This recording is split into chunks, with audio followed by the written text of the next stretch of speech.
Hey, welcome back, guys. My name's Anthony Chambers. I am a real estate agent here in California. And on this channel, I talk about most things that have to do with real estate. More specifically, usually these things are California real estate.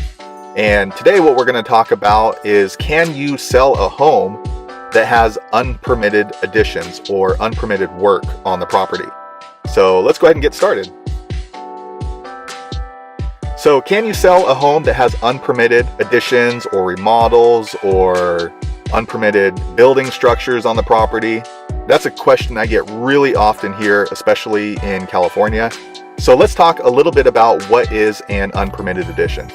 If you want to add square footage onto your property, you usually have a couple of ways of going about that. The first is to hire an architect or a structural engineer, a contractor, and what they're going to do is they're going to draw up plans, and they're going to get those plans approved through the city, and then the city is going to oversee the process to make sure that it is meeting the current code for whatever construction project you have going on. And then once the construction's done, the city stamps off on it and says, yep, it's up to code, so you have a permit.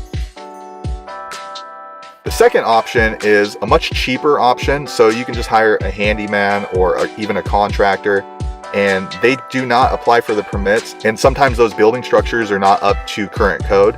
So because of that, usually the price is going to be much less. It's going to be a lot cheaper, and that is considered an unpermitted addition to the home. A lot of homes in California have these unpermitted additions. Yours might have that, and you might be concerned about, can you still sell the home? And the short answer is yes, absolutely. You can definitely still sell your house with an unpermitted addition. However, there are certain cities or jurisdictions that have restrictions on a pre-sale home inspection.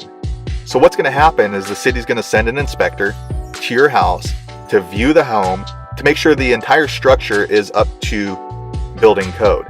And if they find something wrong with the house that isn't up to code or that was not permitted, then they may require that to come down or to be corrected before the sale of the home.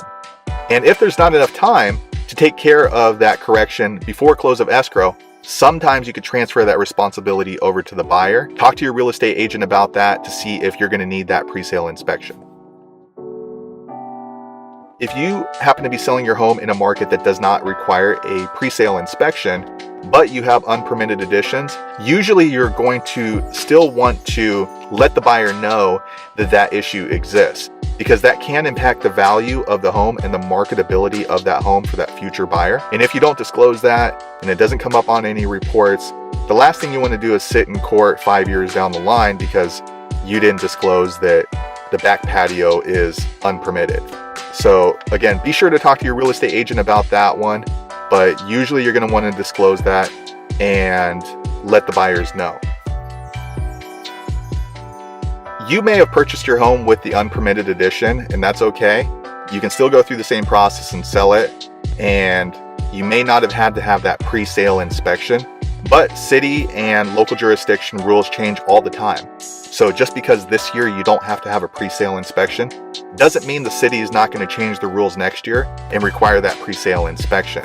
So if you're going to be buying a home, that's definitely one thing you want to consider, that at one point or another, whatever structure or whatever work has happened on that house may not be allowed by the city, and they may check for it at one point.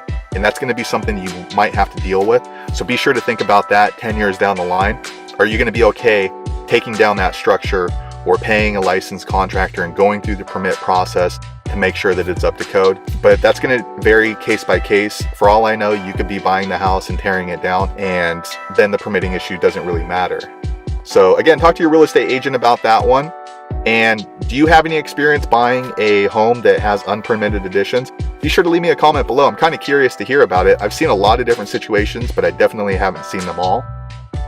And I hope you found the video useful. If so, click thumbs up, and I hope that you subscribe, and thanks for watching.